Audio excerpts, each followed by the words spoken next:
how long in the making would you say this book has actually been? Is this notes from Joey Diaz back, in your life, or is this like the last couple years? 10 years. I mean, I started thinking about this book maybe 2008, and it was something different then. It was about addiction and stuff like that. And then I always wanted to do a book on addiction, the different faces of addiction, how you think you got it beat, and it shows up a different way. It's called change of addiction, whatever. Instead of fucking snorting coke, you jump rope till you're fucking dead, Right. You got to transfer it. That's what's called a transfer addiction. You're right. And then, I don't know, things started changing. And then I started telling these stories because that's why I waited. I didn't wait. I couldn't tell my stories on stage for years because I was embarrassed, one. And two, I just didn't have the chops to storytell. So I pretty much workshopped them doing podcasts. And then the valve was open after that,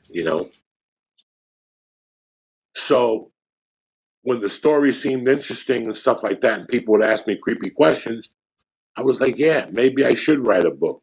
So I started making notes. I probably worked with 8 people who wrote books. Wow. And they would tap out before I did. Really? So you tried to collaborate with many different people and they just couldn't last? No, they weren't handling it right. And neither was I. I didn't know what I was doing. And obviously, they didn't know what they were doing. I like the book a lot. The only knock I have on my own book is that I had to change the names to protect the guilty. Okay. I didn't like having to change names, but, I tried to hold on to the names as much as I could.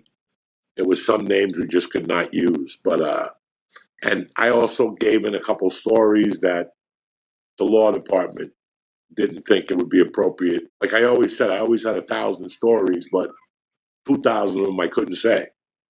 Right. And I wanted to put a couple of those in here. Time is elapsed and shit. But what I really put in this book was my state of mind. That's the struggle I had. The hardest struggle I had with this book was I could tell you stories. I could tell you names and dates and names of people and descriptions. I was having a hard time selling you where I was. I wanted that to really stick out in the book.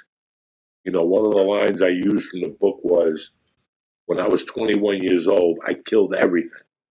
If there was a bug on the floor, I went out of my way and I stepped on that bug. If there was a flower growing, I would break the flower in half.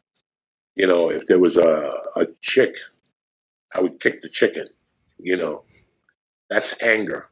That's rage, uncontrollable. It's understandable when you lose your mother at 16. So I learned all these things as I was going along, but little things like that was what I really wanted to put in the book. My state of mind during these things, when other people would have been killing themselves, I was stuffing my nose with coke. Was it right or wrong? Who knows? But the fact is that I'm still here.